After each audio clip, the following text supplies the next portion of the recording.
All right, just do it.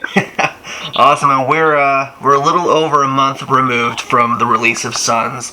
It's your fifth album. I mean, 12 years in. I mean, does it get harder to write these albums and songs, or does it get easier to write these albums and songs?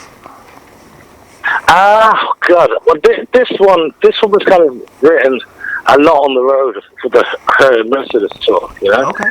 And and some others were kind of like written, you know, that we'd kind of forgotten about, you know, like years before. But you kind of have to be in a space, you know, and that's what we kind of found is that, you know, we kind of needed to be in a space to kind of resurrect some of these ideas, you know, and yeah, they came good. They came really, really good on this record. Yeah, they did. Yeah, they definitely did. I mean, you got songs like The Thief, Fire. I mean, these are... I like to think of your guys' music, it's like funk for like metalheads. You know, it's like, you know, it's exactly what it is. I mean, turning it on, I was just like, oh my god, it's funk for metalheads. It's perfect. I mean, yeah, it is. Back when you guys first sat down and started putting stuff together, what made you want to combine these styles of music? Well, I mean, the thing is, I love old funk, I love old soul, I love old rock. You know, while I was growing up, you know, I'd have my father listening to rock and roll, rock steady, bebop, and, you know, old dirty old soul. But then I'd have some brothers that were kind of listening to Led Zeppelin, you know. Right. So in my, you know, then you'd have Gregory Isaacs in another room, you know what I mean? It'd be like, oh wow, you know, I love all of this, right. You know. So when myself and Dan found each other, and he starts bringing like Van Morrison to the table, and Muddy Waters and Howlin' Wolf, then it's kind of like, oh, okay, you know. And I was definitely into kind of Bo Diddley, but they all work together, you know. So sure. Because they all work together, why can't we put them together? You know what I mean? So yeah, we always kind of just set out to see how we could definitely craft the best of our influences, you know. Sure. So, I mean, like I said, you got A Whole Lot of Love is one of my favorite songs on this record. I mean, there's so many. There's not a bad song on it, but that one really stands out. So does Fire. I think those are probably my two favorite ones. Amazing. That's great to hear. Definitely, man.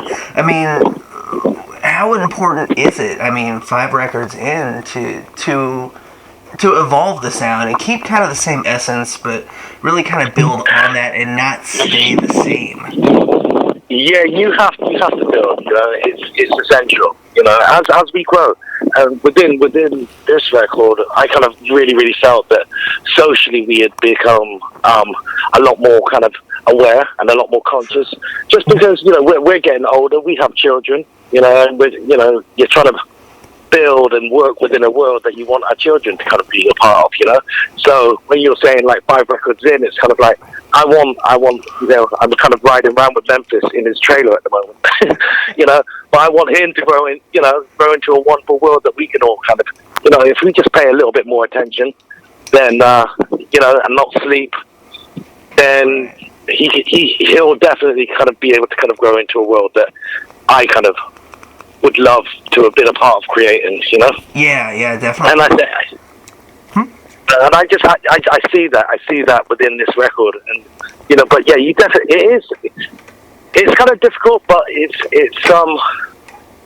you know what you have to do, you know. It's like when we, you know, with the last record was great. It was such an amazing record, but I think sonically we didn't hit the mark so much, and I think this time we realized that we have to go back to what we knew worked for us, but then build on top of that and make the songwriting even stronger. And you know, and give it a lot more space, because a lot more space means that you can make it heavier.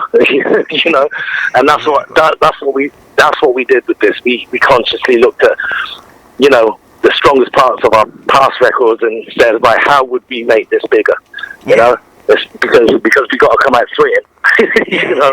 Exactly, and you guys definitely did. I remember when Kevin sent me the record to listen to.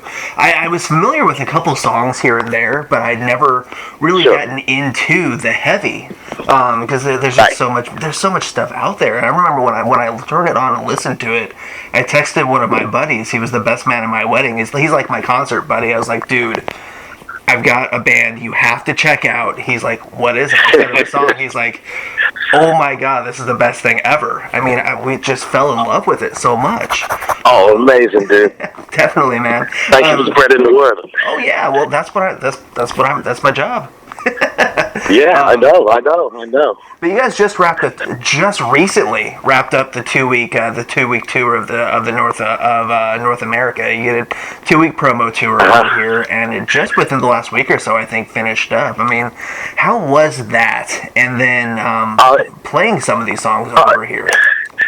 Oh, it was killer. It was killer, dude. It was like, you know, the new songs are just integrated so well with like the old and what people kind of deem as classic tracks now. The stuff like Short Change Hero and How You Like Me Now and What Makes a Good Man, and you know, same old Big Bad Wolf. It's just like but what has happened with those new tracks integrated with the older tracks is that they've elevated the older tracks. You see what I mean? Yeah. You know, so we're kind of playing with the swagger on this record, you know? Gotcha. So it's huge. It's huge, you know what I mean? It's just like, I know for sure there were people taking days off work, you know, after our show, because it got crazy. It got loud, you know? There was, people lost their voices for sure that night. That's any of those nights. Yeah, but that is rock and roll, you know, like we go out, we don't hold back at all, you know, and, you know, we have the most incredible kind of fans and audience so that they just come with us, you know. Yeah. They're not fearful, they're just like, yep, I'm coming, let's go, you know, and it works out to be just such a ridiculous evening. That is like the perfect sign of like a rock concert gone well, when people don't have voices when they go to work the next day. You know what I mean? Oh yeah, dude. My regular job is I work in an apartment complex at the leasing office, and I think it was like 4 or 5 years ago I went to a rock festival for 2 days. I came back on Monday and my voice was gone. I couldn't talk. Sounded like I'd been smoking 10 cartons of cigarettes for a week. You know, it was like, yeah, dude. You know, and they're like, what happened? I was like, I went to a rock concert. It was great. It was awesome. You know? You know, that's how you know you did it right, you know? Oh, yeah. Oh, believe me. We tore the roof off every single one of those venues, you know? And that was like a testament to the audiences that were in those venues, you know? That it was crazy. We can't do it without them, you know? And it's just so much fun doing it, you know what I mean? When it's like that. Oh, yeah. Well, I mean, my favorite part of a show, it's like, it's hard to describe it. It's that that second before the show starts when the lights go down. There's a silence between the lights going down, the crowd starting, and the music hitting. That's just, oh, yeah. You can't describe it, but it feels good, you know? Yeah, I know that. But you mentioned... It feels good. It feels good for us as well, because, you know, you never know how the show's going to go, you know?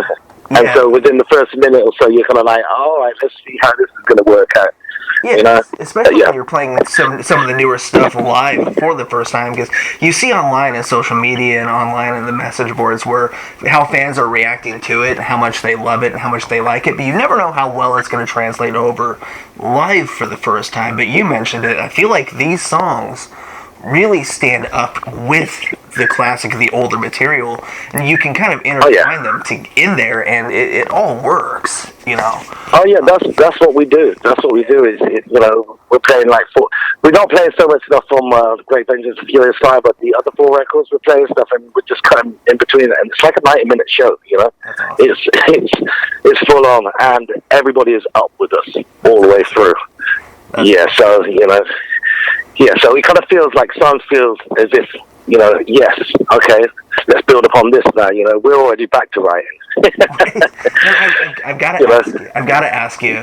10 years ago, "How You Like Me Now" came out, and when you got the word that it was being used for the first time, whether it's in a movie or a TV show or a commercial, used for the first time in that format, did you really ever imagine that 10 years later that song was still going to be as big and important and used as much as it is now back then?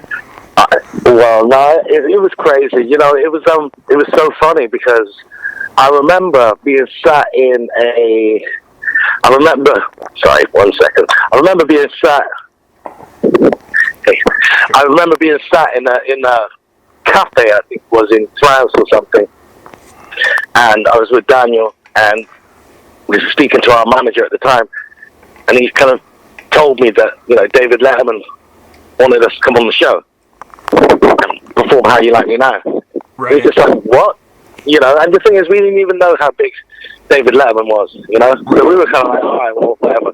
So, yeah, of course, we're going to do it. We're in New York at that time anyway, but so everyone, all of our American friends kind of started telling us, oh, this is the big deal, this is the big deal.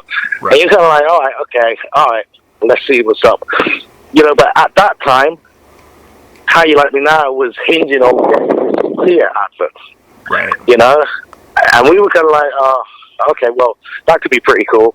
It said, it was going to be like with these like puppets, from was it Yo-Yo Gabba or something? Right. And it was kind of like, all right, that sounds weird, but yeah, that could be quite cool. And then basically, what happened is we got encored on David Letterman, and then the ad got approved, like literally the next day. So then, what then happened was that Kia kind of used that ad over Super Bowl weekend. It was voted the best ad of Super Bowl weekend. And then the rest is kind of, and I remember seeing it and thinking, that's such a wicked ad. And we were so happy that, after the David Letterman thing, and then that kind of happening like a month or so later, it's just like, wow, that's just crazy. But for me to imagine that it's been used like so many times beyond that, it's insane. It's insane. But I'm so thankful for that song because it gives us the luxury of time. Having a song like that, which means that we can seriously craft what we do. We can take a year and a half out after touring and make an incredible record and bring it out, and oh yeah, really concentrate on what we need to do rather than kind of thinking, oh, we got to put a record out like year after year. We want to put out great music. So yeah. That song it offers us the luxury of time, and yeah. Oh yeah. So, yeah. Yeah, definitely. I would never have imagined that people would still be using it, but I'm very happy that they are. Well, yeah, definitely. And I mean, whether it's "How You Like Me Now" or I keep going back to "Fire." I don't know why I keep going back to that song, but that song just stands out to me. And I listened to the record again this morning, so I mean, everything on this record stands up with everything else you guys have done. It's just a perfect match. I mean, you guys definitely knocked it out of the park with this record. Thank you so much, dude. Definitely, man. Sun's out now. Kelvin, thank you so much for taking time to talk to me today. This has been outstanding. Oh, dude. And hopefully we'll see you here in the States again sometime soon. Oh, you will for sure. Don't you worry. We'll be here. We've got some plans. They're being penciled in right now. And, I'm sure you're going to hear us on TV again soonish. On the big screen. Oh, if you're here, it's done. I'll be there, man. Exactly. Well, you better warm that voice up before you actually even start. All right? I don't want to hear that, man. It's not good. I can't sing as well as you, man. It's ugly. But dude, we'll have you singing. Don't you worry. I love it, man. Yeah, have a great afternoon. Have a great day. Thank you so much. You too, Reggie. Awesome. We'll see. In a bit. Bye. We'll see. In a bit.